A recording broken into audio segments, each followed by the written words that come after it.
people don't always understand is knowing all your dependencies. And being Python people, you're probably familiar with your requirements.txt, your pip installs, going into a new virtual env and not having anything so that you know what your dependencies are. Docker kind of lets you do that for any language, but it also really helps you isolate your system from even the virtual environment, because some people and even some Python people are really bad about saying, I'll just sudo pip install it. And they don't tell you that the repercussions are very dire and you're gonna have all sorts of trouble. So who am I? Name is Ethan Spoolstra, FTR5, I have no idea what that is, super typos. So yeah, you can hit me at e@ews.me. I have way too many domains, but this one's the best one to type into Company Kitchen because it's only 7 characters, 8. It's awesome for having to type in really quickly. DevOps engineer, infrastructure specialist, FOSS, nonprofit, other duties. So I'm a consultant through Lean Techniques, and I also work for small businesses and nonprofits on occasion. Tend not to do it often because they tend to have really easy problems that maybe somebody else could do a lot cheaper. But if I know them, I try to help them out because everybody deserves better access to technology. So how many of you guys know what Docker is or have used Docker? Know the concept? Most of you? So we'll skip through this pretty quick. So Docker originally was the project. Now Docker's the company. Moby's the project. There's all sorts of cred that goes in it. Docker CE, Docker CLI, Containerd. There's also alternatives. Docker Compose is what most of the examples will be with. There was Docker Engine, which is still there, but not as prominent. And then Docker Swarm, Kubernetes basically has routed Docker, and they're starting to actually implement Kubernetes natively as well. If you install Docker Desktop, there's a checkbox for Kubernetes because Docker Swarm sucks. So typical container, a lot of people, it's this magic thing. How do I get it? Do I need to push it somewhere? A Docker container can be boiled down to basically a tar archive.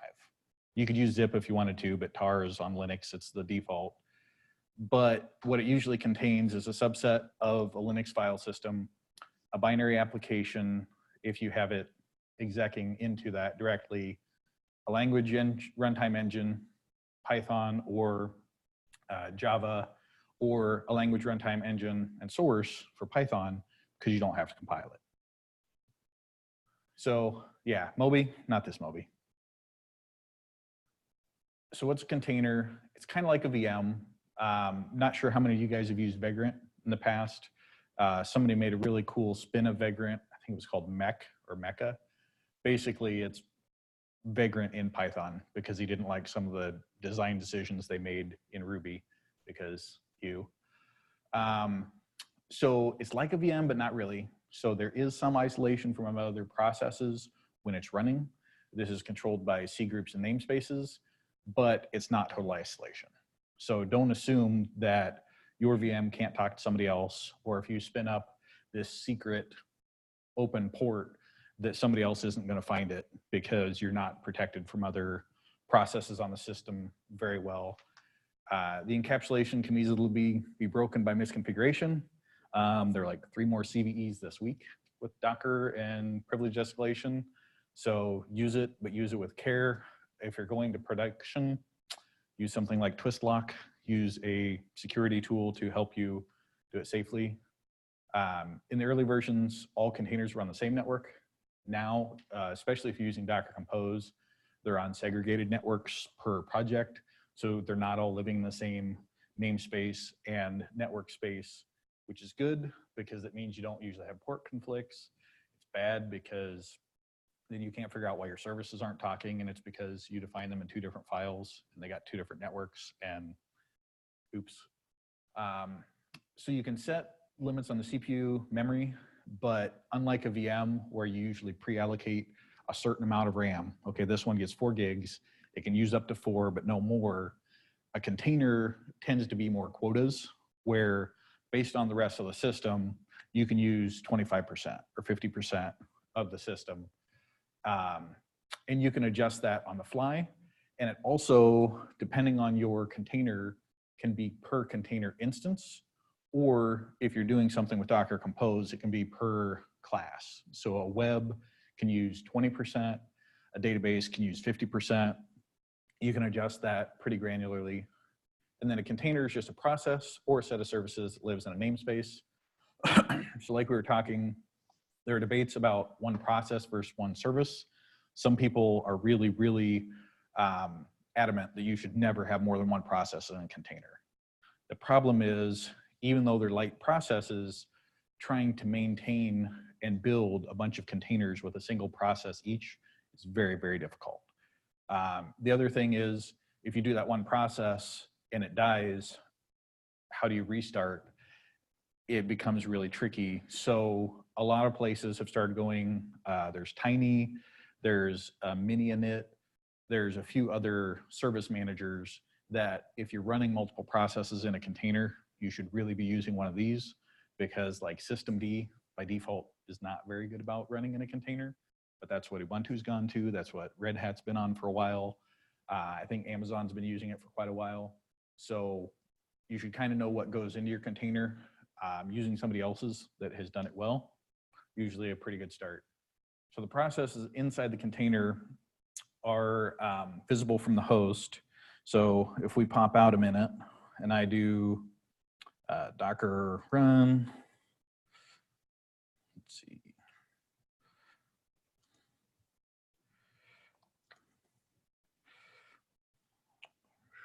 What do I want? I want Alpine. And I want to do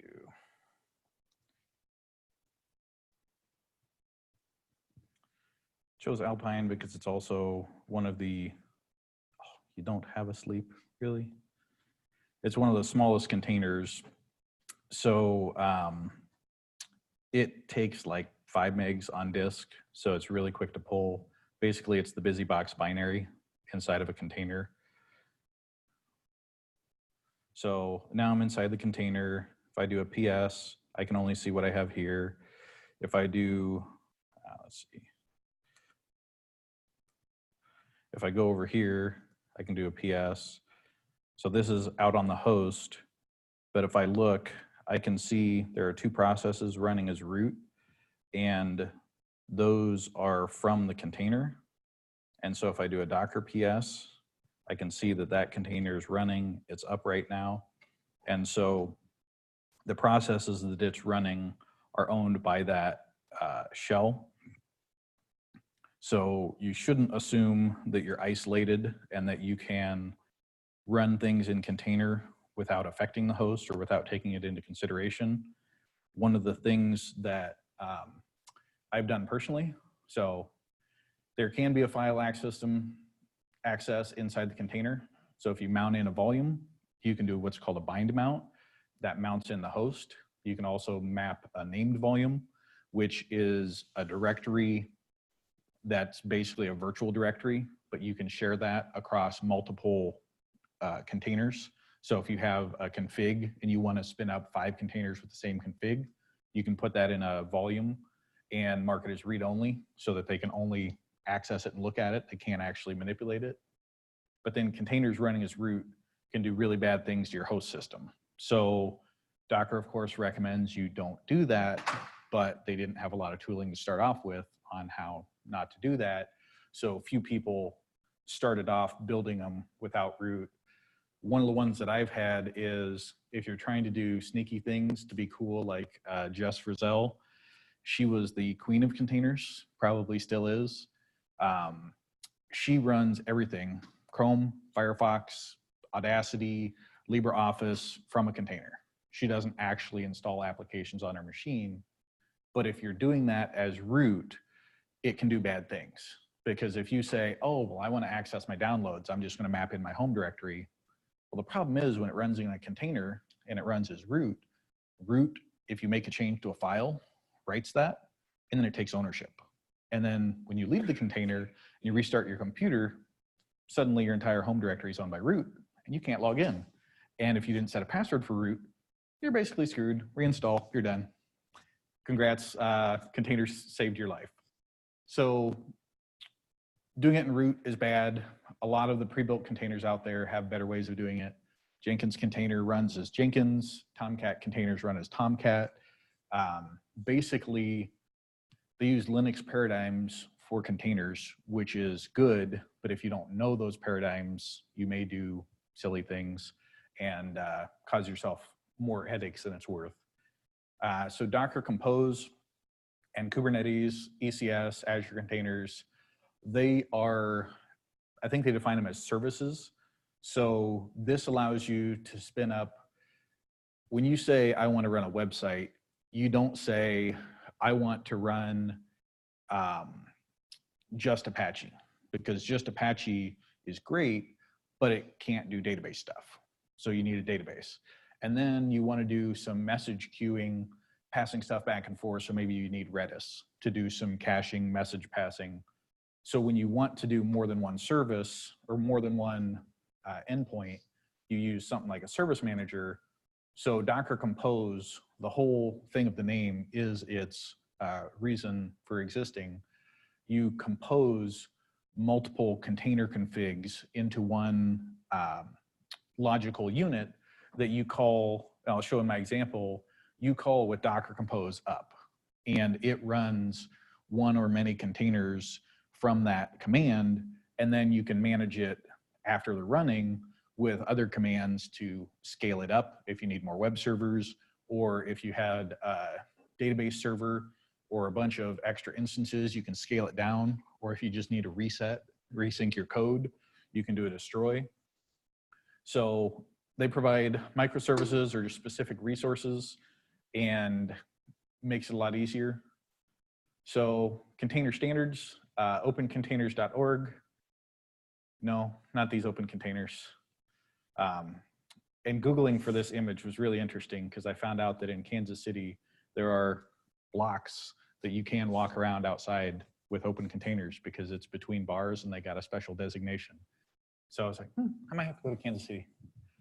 But it was established by Docker and others in the industry. So there are two specifications. The main reason I bring this up is Google, part of the reason that they do the,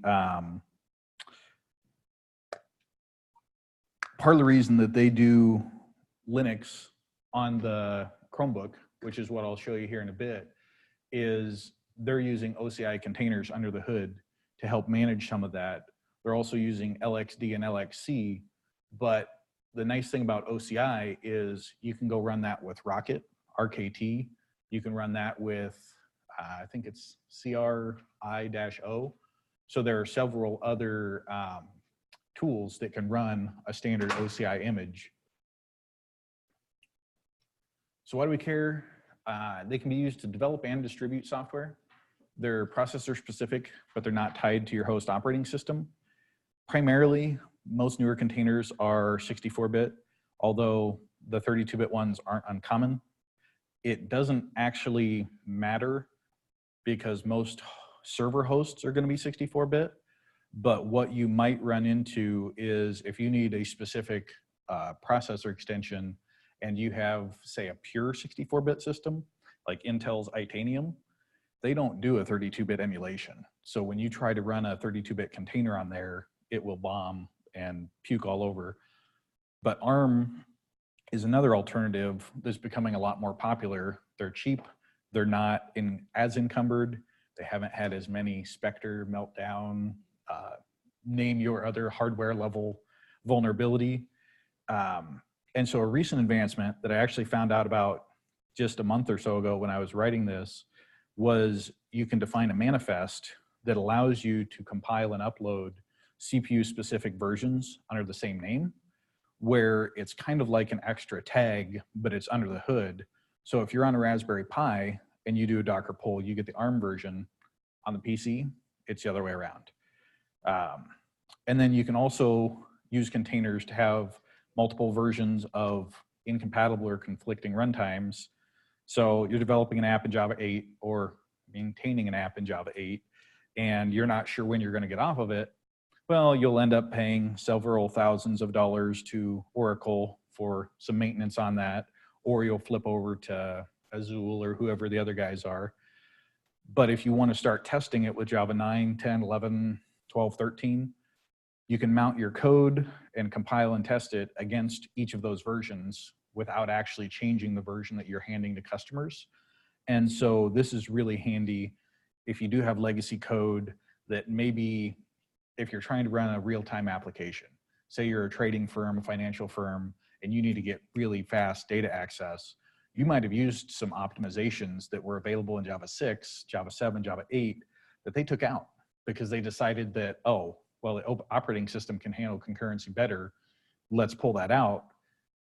If you're just depending on Java working that way, one, your operating system might have changed, but two, the runtime may have changed. With this, you can run and use it in perpetuity if you want to keep an old container with multiple vulnerabilities around, or you can take and start developing it against newer code. Or if you're developing an app and you want to test on x64 and ARM, say you're trying to do an Android app and then you decide you want to go on Chromebooks.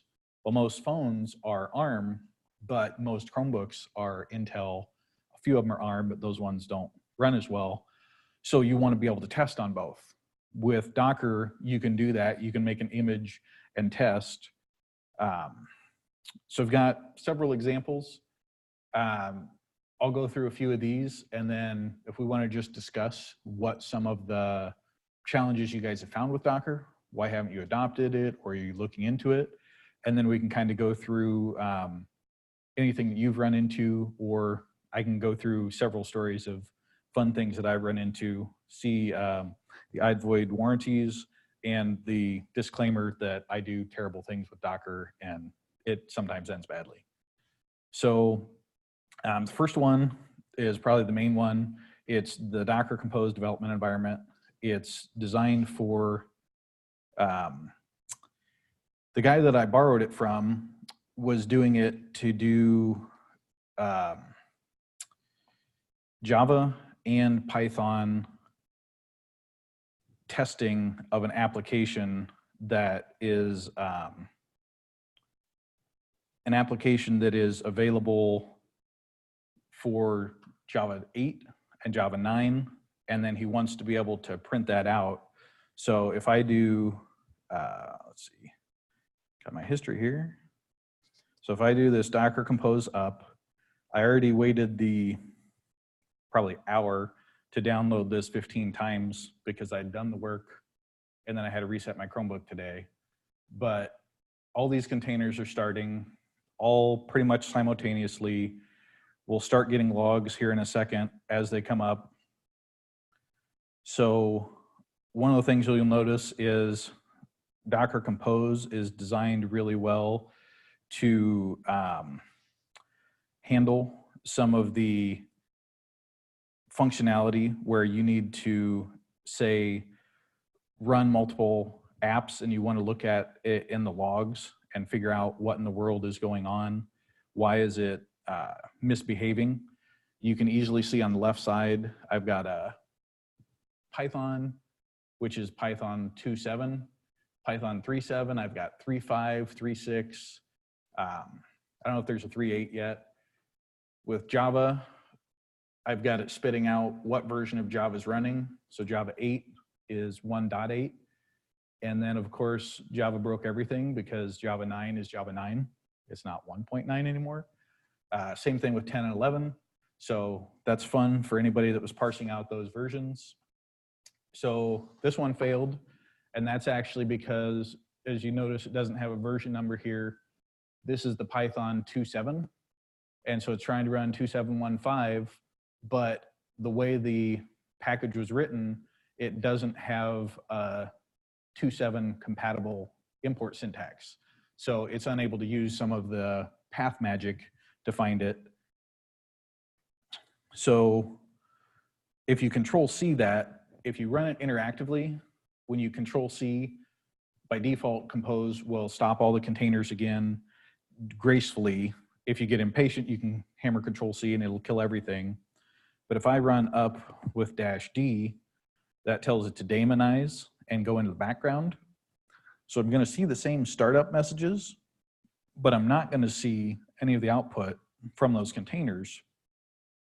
And so one of the nice things about Docker, and this has evolved and improved over time, is you can easily grab the logs of a single container if you want to watch them. So if we do Docker compose logs and say we want to just do Python tests.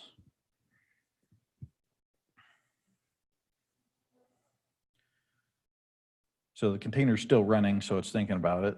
Oh. And then I've got to tell it that I'm using which file to use.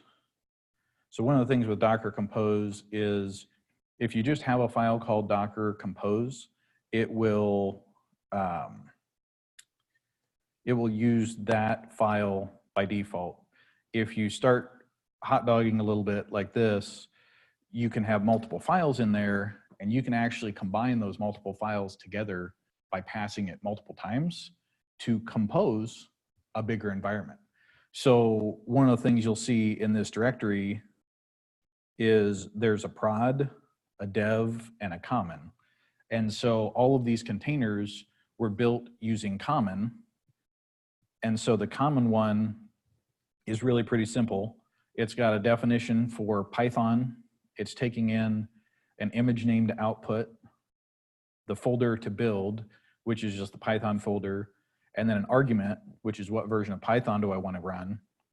And then I did the same thing for 3.5, 3.6, 3.7, Java 8, 9, 10, 11, 13 did not end well.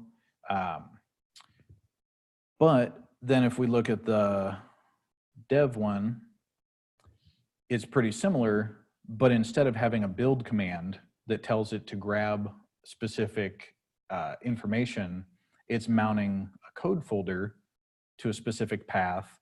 And this one, if I was really good in live coding, not so much, you can see down here, the entry point, watch me do. This is actually basically setting up a live scan of your code. So as you make changes, it will automatically rerun your tests inside that folder. So there's a tool called Entra, ENTR, and that's actually what it uses under the hood, but it will sit there and scan for any changes to your code and automatically rerun your tests, which is really handy if you're doing TDD, because then you know, hey, I just broke something with whatever my last change was. And then down here, we've got the Python 3.7. So same stuff. The only difference between all these is really the Postgres is linked. Links basically allow you to reference another service via a short name. And so down at the bottom here, you'll see the actual Postgres definition. But essentially, because it's running this application, I can pass in these environment variables that tell it how to log into the Postgres. Because it depends on Postgres, that makes it wait until Postgres starts before it runs. And then for Java 8, similar thing. It's using an image. It's mapping in a volume with some source code. And so this mount syntax is similar on the command line. You pass in the directory on the left and where you want it mounted inside the container on the right. And then this one is actually using this is using the enter tool to scan, hey, if there are any changes here, rerun the image. And so that runs the tests and output it. And then if we go down here, we've got the Postgres image, and this one's just using the default available from Docker Hub Postgres. And then they've also added in this PG adminer, which lets you use a web service. So you can see it maps 99 to port 80. And so while this is running, let's see, do I have XGG open?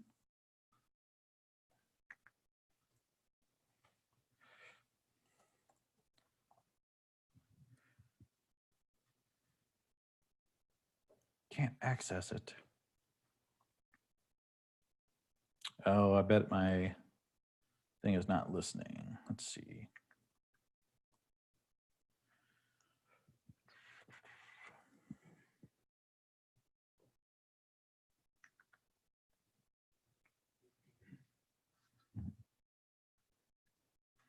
There we go. So it's listening to 99 on the host, 80 inside the container.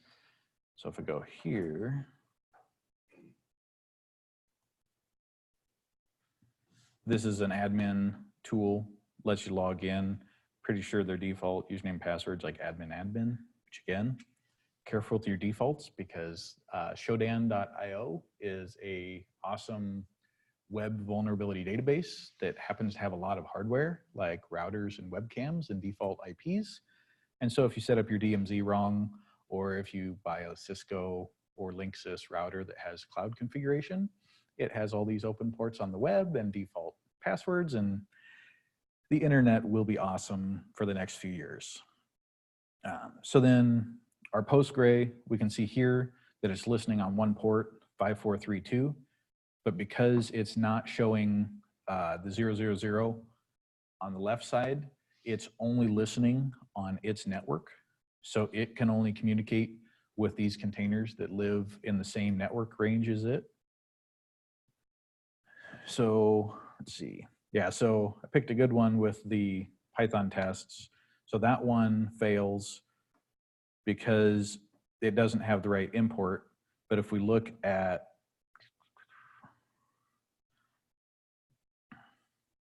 say, Java 8,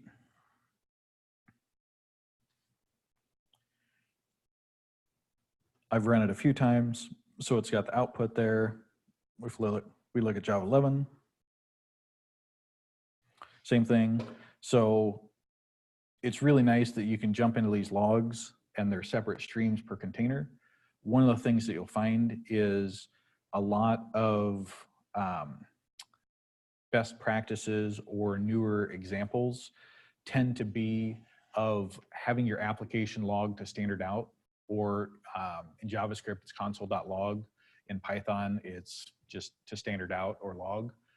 The reason is if you're running it inside a container, that standard out is what shows up in the Docker logs.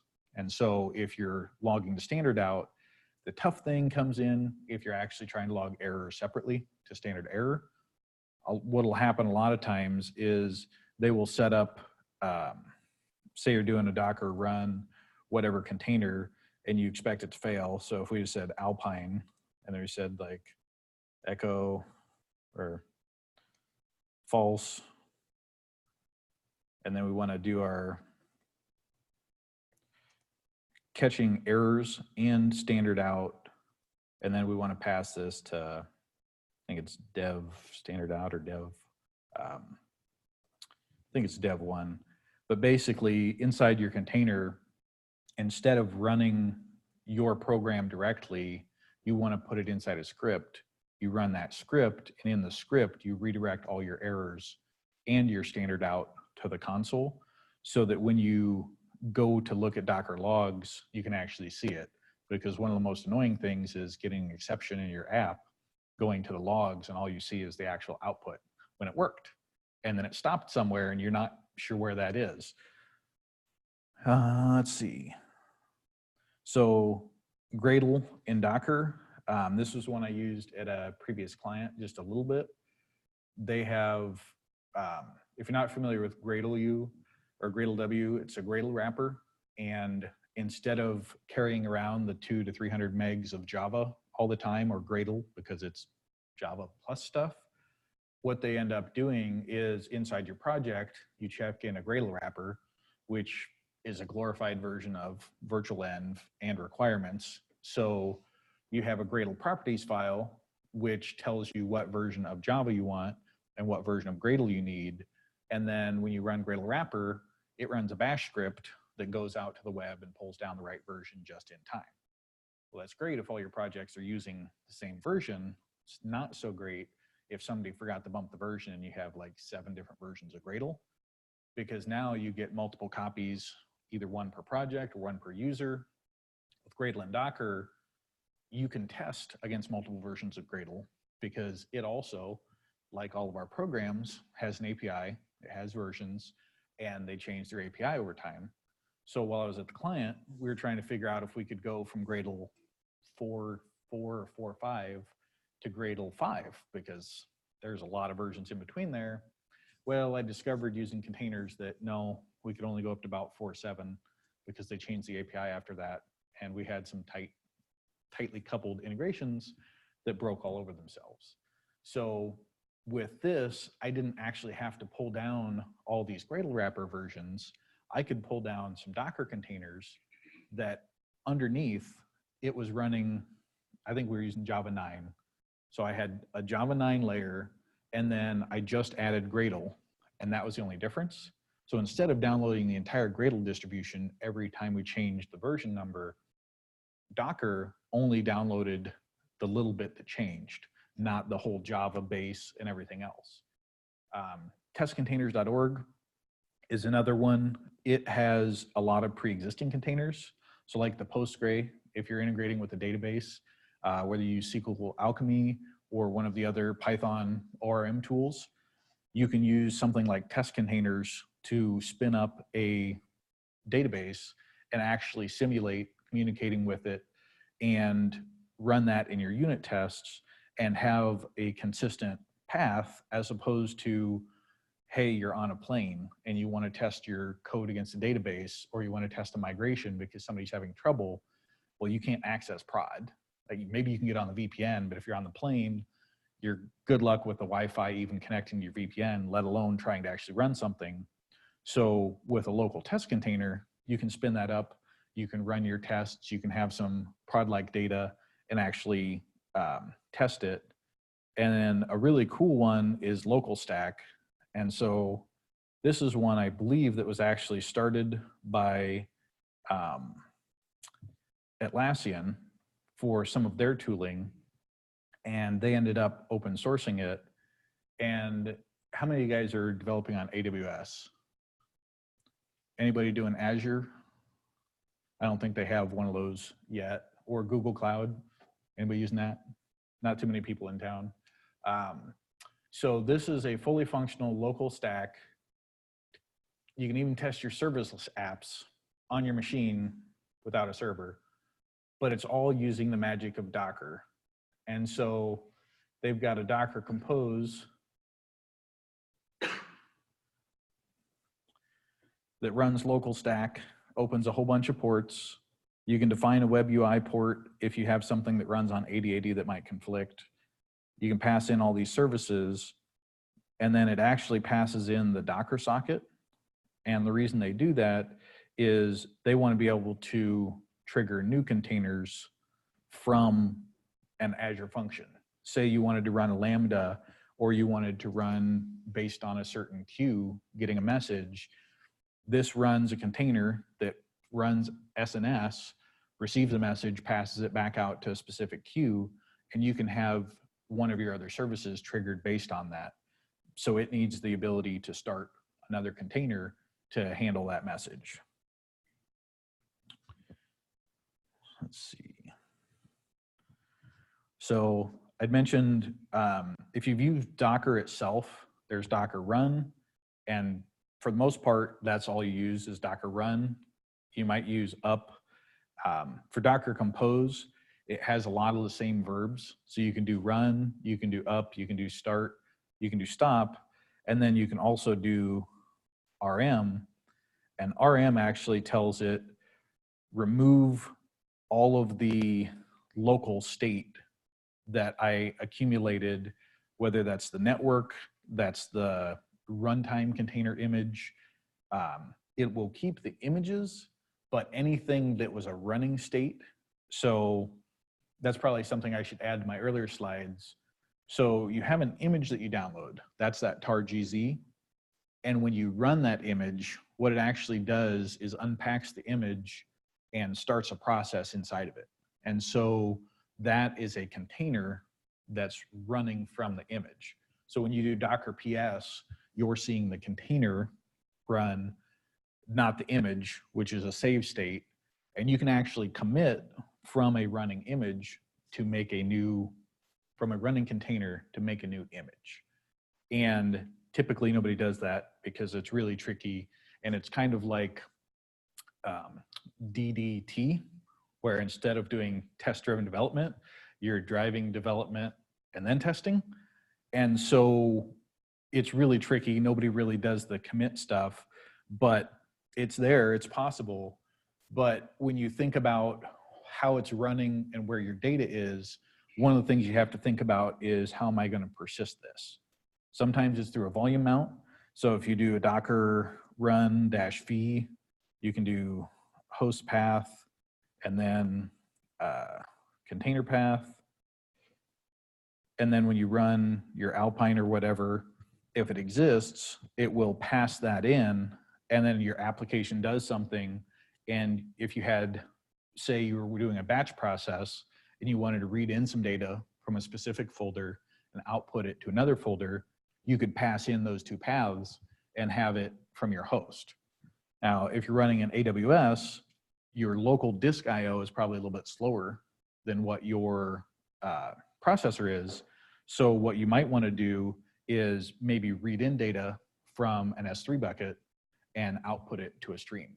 And then your application running somewhere else consumes that stream, so that you actually have a really fast, not resource constrained setup.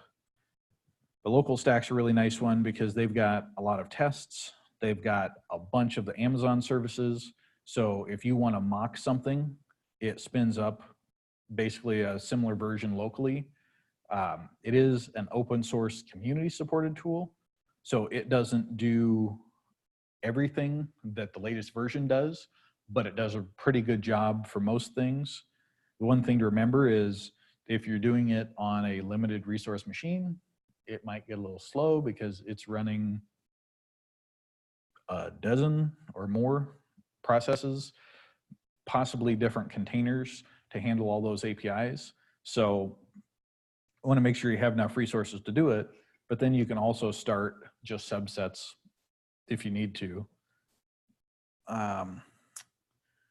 So that's about it for the slides and examples. I've got some other ones that I was kind of playing with earlier, but I didn't have fully set up since I had to reset my machine.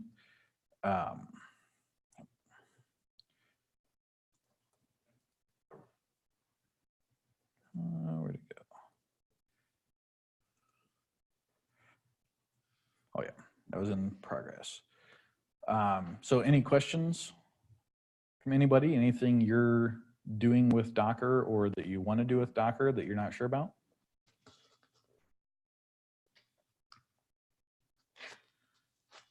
So yeah, on Docker Hub, I think we talked about it a little bit earlier, but you can get OpenJDK. There's a Java version, but Oracle owns the Java version, and so they'll happily make you pay for it.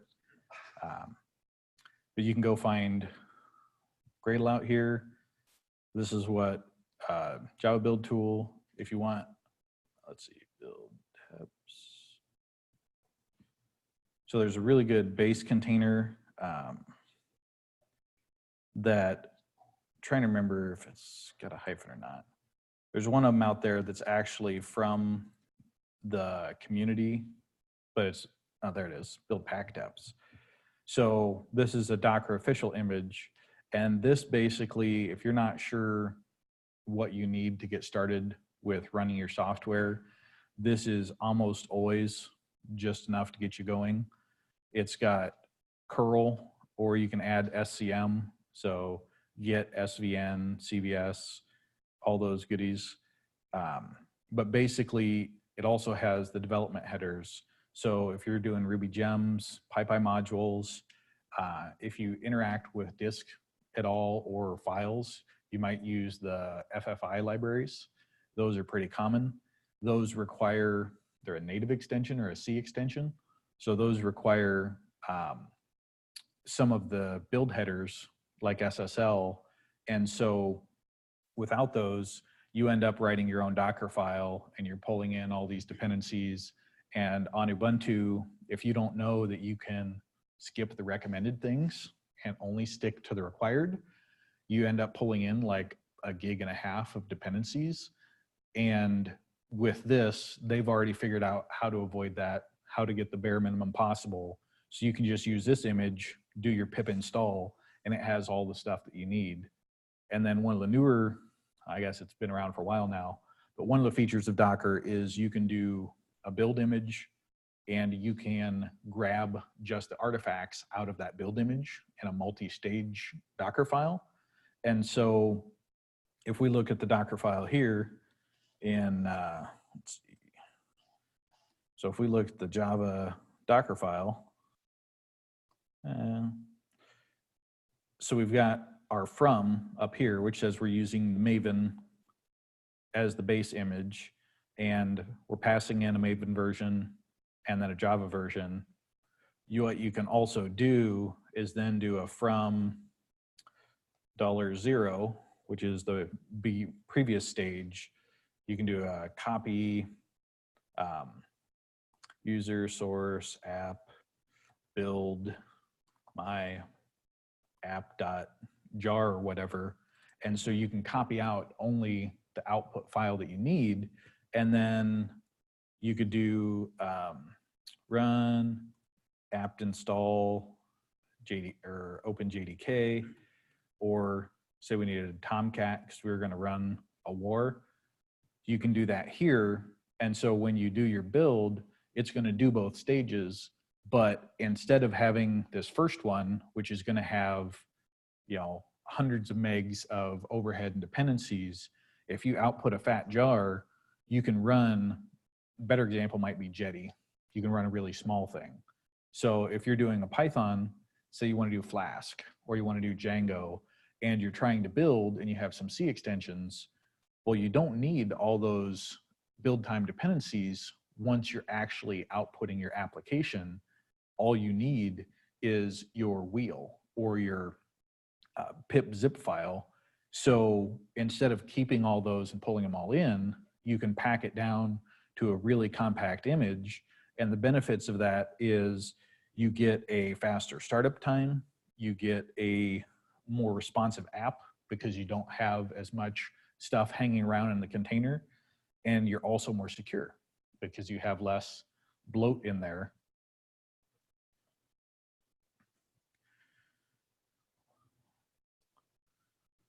And there are plenty of images for Python.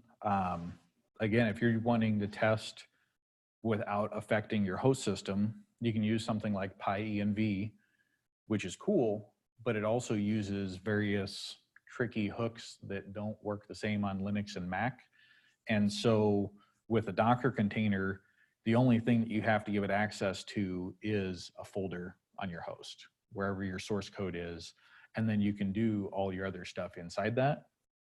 And then one of the benefits is you can take advantage of Docker's caching and run that repeatedly for your unit testing. And it only takes the time to download the dependencies once. And then you can keep running it over and over and over.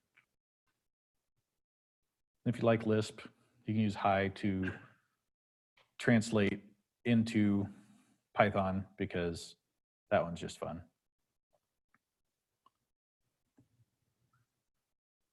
One thing I struggled with, like I was working on a Django web app, database application front end. It seemed like it shifted a lot of the complexity from just like stuff around configuration and stuff from, you know, my local development to strange things in Docker with networking that I didn't really understand, which is why I failed to use Docker on that project. Any thoughts on that? Like, is it worth crossing that hurdle? Yeah, so one of the big things with Docker and the networking is if you figure out, one of the things that's tough in programming and that's usually not figured out until later is defining where your interfaces are and fully understanding them. So if you just do, if we went back to where I was showing the ports, you can expose the port to just the other containers, or you can expose it on the host. Technically, your host exists in the container network unless you explicitly exclude it. So a lot of times when you're doing local development, you can hit it on a certain port, but when you push it out to a server, you run two containers with the same port, they conflict and then one of them fails. So a lot of times you either don't define a port or you have to define a network in order to get it to run properly. Sometimes that's a little tough to plan for, but one of the things that I found really helpful, and I don't know how many people actually read it. They kind of try to do this on their own and they don't have a good comprehension. But basically, 12-factor app is building a scalable, isolated, consistent application that doesn't change a lot between environments. And so this really helps with doing stuff in Docker, because Docker allows you to provide configs via environment variables, files passed in, environment files. You can look for certain information about your host. And so with the 12-factor app, they basically define how you can build out an application in a manner that's scalable that way. But you declare your dependencies, you store your config, you treat your services. Basically with the Docker Compose, you have to define those and tell it where to expect to find those. And if you need to fall back, like, hey, I can't find Postgres on that port, okay, now you need to call this name, or you need to run an in-memory database or whatever. But this one has like export services via port binding. So rather than being an app that doesn't know where it's going to run, you should define that you want to have a specific port, and then you can use your declarations to say, okay, this is a web server, it needs a TCP port, and when I run it, you can let your environment determine what port you actually run on. So if you don't define a port, but you say I need a port, Docker can automatically assign you a random port. And then if you're using service discovery or if you're using linking, it can go find that correctly. But that's also where things like etcd and Nomad, Console, and then Kubernetes, people have found it complex and then they've added more complexity. So one of the things that the DevOps group had a month or two ago was one of the guys from HashiCorp came in and discussed, hey, you want Kubernetes? Are you sure about that? Because it adds even more complexity on top of containers when you can use something like Nomad, which doesn't require nearly as much layers of complexity to pick apart. But in some cases, the thing that I like probably the most about this is, so say you're doing a GitHub pages and you want to set up, you want to see what it looks like. There's actually a Docker container for GitHub pages that lets you go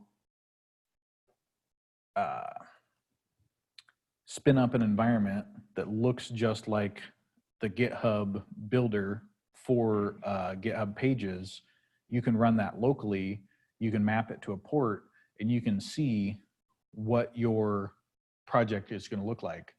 And if you're trying to do something, I think Python's got Pyramid, they've got a few other like static site generators. And so one of the things is people want to know, well, how do I run this? Oh, well, you install Python and you do this and you do that, and you pip install and you do this. And if you look at it as kind of a benefit of the next developer, so they don't have to read as much or know as much, it becomes a lot more useful. It's similar to with DevOps, automation is really a big thing. And a lot of people are like, well, I'm only going to do this once. Should I automate it? You say you're only going to do it once, and then your computer crashes, and then you have to recreate it from scratch. Did you save your bash history? Did you save your Git history?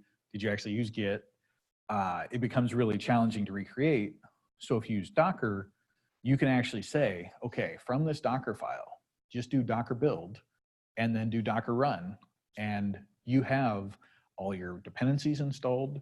You're not messing with your host. you are getting the application up and running. And so it's the least amount of friction possible to get up and test that project. And then you can add Docker Compose when you reach the point where you have 2 or 3 services that you want to have doing different things. Well, you can kind of see here in the GIF, you pass the one Docker run command that they show down here at the bottom, and it basically maps port 4000. It pulls in the local source directory. It already has all the other stuff built into that image. So it downloads just a small file. And then every time you change this, it automatically reruns. And so you can go to that web page and you can have your text editor on one side and the web page on the other. And as you're walking through making changes to the content, you're getting the updated output on the other side. So for, if you're doing TDD, it's also really good because you can have your web browser or your test results on one side, and you can walk through and write your code in the other and have on-demand updates without having to reinstall your dependencies because you're fairly confident that they're correct. The other good thing is you can always reset, delete a container, and go back, where with your host, how many of you guys use Macs? A lot of people use Macs for work. When's the last time you actually did a fresh reinstall, like from scratch that wasn't an upgrade? Like ever since you got it, once or twice? So one of the things that tends to happen is you'll get this cruft built up that you don't realize, and you go to run it on somebody else's machine and not going to happen because you've got an old version of the JDK or you've got a version of Python that nobody else has. And so using Docker, back to kind of the title of my slide or my talk, the knowing all your dependencies. So one of the anecdotes, and then I'll wrap it up and we can just do a general discussion. So one of the clients I was at, we had a Jenkins system that, much like the Macs, lived for 5 years, 4 or 5 years before I started there. It was the first one they set up. They did it by hand, and then they documented it with configuration management, which was basically, I think this is the command we ran, but they threw up a bunch of text like copy and paste this, and then this, and then this, and then run this configuration management because you had to have a certain state before it would work. But what ended up happening, we were trying to update the configuration management and use some newer functionality, and we updated one package version, and that package version broke all the rest of the Jenkins server because they were using Ruby and they weren't using any environment management. And they had, I don't know how many gems they had. It was like a 10 gig gem folder. It was ridiculous. And what ended up happening was when we did a bundler update, it updated the version of bundler and it was incompatible with all the old things. So every new recipe that we tried to run, they were actually running it on the Jenkins master, which is madness in itself, but we couldn't build anything anymore. And so to eliminate that issue, what I ended up doing was getting it to the point where everything compiled Ruby inside a container where it belongs, not on my host system. Sorry, Apple people. I know it ships with Ruby, but what? So with that, we were able to build on the server. Didn't matter that it was on the master. We were building in Docker containers. And so every time we built, we had some dependencies that we pulled down, but we were able to cache those and map in a specific gem folder for each project, or we could map in the host one, but it allowed us to figure out, oh, well, they'd been using these 5 packages and they thought they needed them. They didn't. At some point, one of those packages had absorbed 2 of the other ones and we didn't need these anymore, but because they were on the host, they thought they needed them and they just kept using them. So the same thing happens with Python. You know, you've got all these versions of packages, you're pulling in requests and you're pulling in URL lib and you're pulling in all these other things. And suddenly you've got a requests file that's as big as your source code. And you're like, what's going on? Why is this taking so long to run? And it's because you have all these packages installed that you didn't actually need, that you're doing a couple imports. And I haven't run into it yet. I haven't been on very big Python projects, but sometimes you'll get duplicative imports where you might have a method shadowed in two different places. And the only place I ran into this was in the salt stack code. And so I was trying to do an import of something and run this method name that was pretty common, like open something, and it was not working the way the source code said it should. Well, they'd imported two things and the order mattered. And so it was pulling one that wasn't expected. When I asked them about it, they're like, oh yeah, we don't need that dependency anymore. We'll just pull it out. But trying to find that if you don't have a good grasp of what the system has is really tough. And so Docker lets you do this without doing it on a build server, because a lot of times people end up, oh, well, I'll just check this locally. I think it works, and I'll see what breaks when I push it to the build server. The problem is sometimes the build servers get a little aggressive to speed up your builds, and they install the kitchen sink. And what ends up happening is then you still don't know until you try to deploy into an AWS Lambda or into production, where they don't install anything by default for you. You have to build your own container or your own AMI. You try push it out there and it just blows up and you can't figure out why. So one of the things with DevOps is shift left, move that responsibility either towards the developer or the development team. And so with Docker, you can get that really far left back into your virtual environment, your pip, a similar local test structure where you can figure out what dependency do you have, what versions does this work on. If you're using something like Tox, if you actually have to maintain 2.7 and 3, Tox actually has a plugin to run containers. So if you needed to, say, run one version of Django that was based on Python 3 and one based on Python 2, or you had a plugin that you were trying to test against both versions, you can use Tox to set up some containers to run in the background. If you have a database dependency or whatever, run the container and then run your application tests with Python 2 and Python 3 and actually figure out, you know, does it work? Can I port this? Can it move?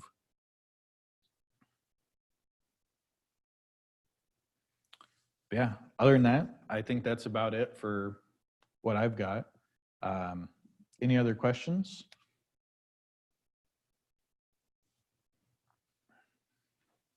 Am I the only one that took the wall where you have Alpine because small is great, but if you're trying to read through a elastic proxy, it doesn't like the environment very well? No, I actually ran into that. And it was really fun because apparently the client has a project called Alpine, but they don't use Alpine containers. And I was asking them why. And they said one of the problems is the lib muscle that Alpine uses is a micro library.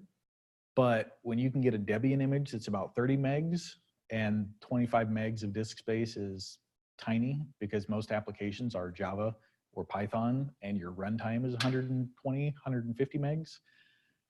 25 megs doesn't really matter. And so they've trended towards going towards Debian because worst case scenario, if your application doesn't work, you can throw it in the VM. Whereas if you were compiling it for lib muscle, no, it's going to be rough.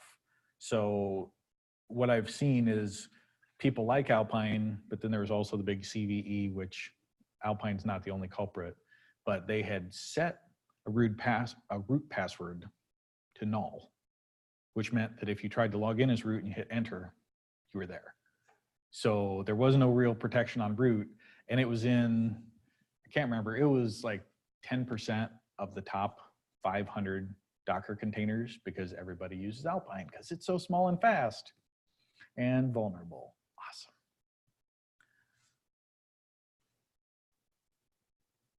It'd be nice if I think the scientific Python stack is more than a couple hundred megs. Oh yeah. It Yeah. was 1.7 gigs for like a basic thing with Dask, NumPy, and Pandas. 1.7 gigs. Nice. But my coworker recently got that down quite a bit with a lot of effort. Like that's the other thing is like crazy things in the Docker file to get a reasonably small image. Yeah. Which I guess he's the only one that has to do it, though. That's a nice thing. Yep. Everyone else can benefit from it. Yep. Yeah. So one of the things that I fixed maybe recently was the client had an application for Android that they wanted to compile on a Jenkins node, but they didn't want to install the SDK on the node. So Docker. So while it's not bad, you install the base Android Studio, just enough SDK, and it's like 1.2 gigs. And then because their code base is so wide, they had to install the APIs from like 25 or 26, 27, 28, and they installed them all with all the images, because if you don't have the emulator image, it fails. Their Docker container was 10.2 gigs. So they cached that in Artifactory pretty much because they had to. And I was trying to move it over to Azure. Well, your default build pipeline can only run for 60 minutes. To build the base image and the SDK took like 55 minutes. And then to try to actually build the app took another 30 minutes. So I was failing and failing repeatedly. I finally figured out, oh, well, maybe I can push that image somewhere. But unlike Amazon, Azure doesn't just have a generic container registry. So I had to set one up, which was all sorts of fun. But then I got to the point where I was looking, I'm like, why did they do this in Docker again? Oh, because they didn't want to install Android Studio. Well, Azure actually has hosted Mac nodes. So if you're building Xcode apps or Android apps, use the Mac nodes because it's pre-installed. It's got all your versions of Xcode and everything. But then I didn't even have to use Docker. And then my builds went from like an hour and a half to half an hour. It was fantastic. But there are cases that, yes, you can do terrible things with Docker and it will let you, but try not to. So I think the one other thing that I hadn't really shown too much is, so I mentioned Jess Frizzell. She's crazy and smart and apparently unemployable because she's worked at Google and Docker and I think Dropbox, GitHub, Microsoft, like she's been all over the place. But she did Docker desktop and it really was kind of crazy because I want to do that. I love the idea of not actually having to install and maintain state on my machine. And so in 2015, she went through and wrote this post, but she basically runs everything as a Docker. So text browser, GUIs. So you've probably noticed maybe that I'm on a Chromebook. Yay, Google Chrome. It's fantastic. No Google, that's bad. But I can actually run Firefox using her config files. Let's see, oh, there it is. So I can run Firefox on my Chromebook. I can run Chromium. I can run, well, now that they have Linux apps, I can run pretty much anything. But with Docker, I could run anything anyways. One of the most fun uses of this is there's actually a container out there with like Firefox, I want to say 37, before they killed off Java. And so I have Java, Flash, and Firefox, and I can actually work with older network hardware that requires Java because you can't do it with Chrome or the new Firefox. You can do it with Internet Explorer, but good luck finding that on Windows 10, and Microsoft Edge doesn't support Java at all either. So one of the things that Docker has really helped me with as an administrator is being able to do some of these, okay, I don't want this to access my system. So I don't map in my downloads folder. I don't map in anything. All of the stuff that runs in here is in memory only. When I close it, it's gone. So it doesn't matter if I go to spyonme.com, I'm safe because it's running in a container, it's isolated, and the worst they can do is hog my CPU for a little bit. And one of the things that was really amusing to me in Jess's dot files is she's got an alias called Chrome Kill that is explicitly to kill Chrome processes, because if you don't keep track of it, I run laptops with a lot of RAM, at one point a 64 gig laptop, and Chrome was using like 23 gigs of RAM one day because I had Hangouts open and Gmail open, and I would just put the laptop to sleep. So it never actually killed the processes. And after a couple of weeks, just those two tabs were like 5 or 6 gigs each. So background web sockets, stuff that didn't get closed, the workers. So I thought it hilarious that she's got this just to kill Chrome. Like, stuff's getting slow, kill Chrome.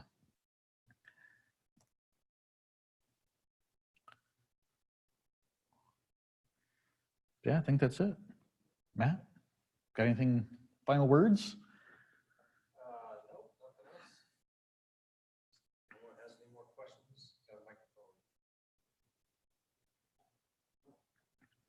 So yeah, this is Jess, and this is Chrome, and this is Hangouts in a container because she mapped her sound card and her video device.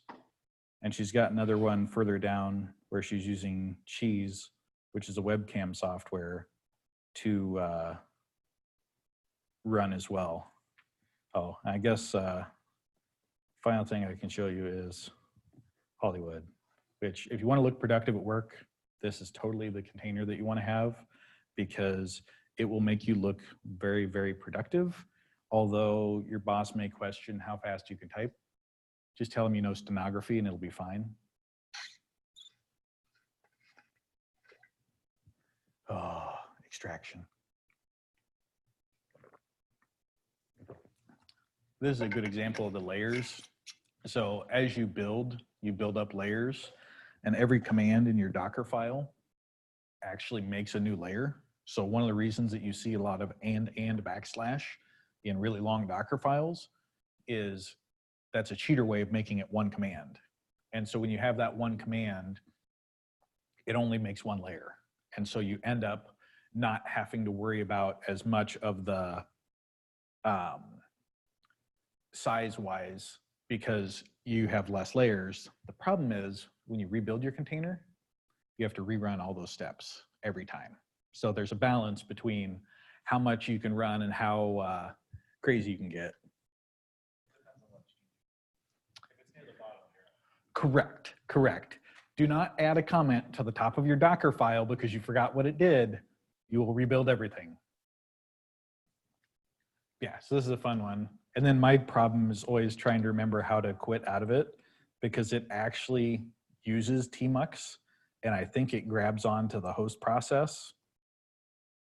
Control B. Yeah. No, we closed terminal. Yeah.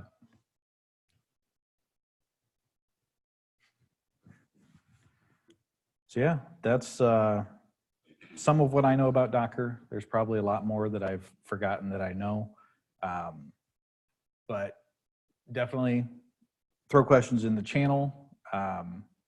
Python is a fun one to use with Docker, even though a lot of it's written in Go. Python helps because a lot of the early unit tests were written using PyTest. A little bit of them are written using bats, but you can do a whole lot of crazy things with it. So you also need to be careful.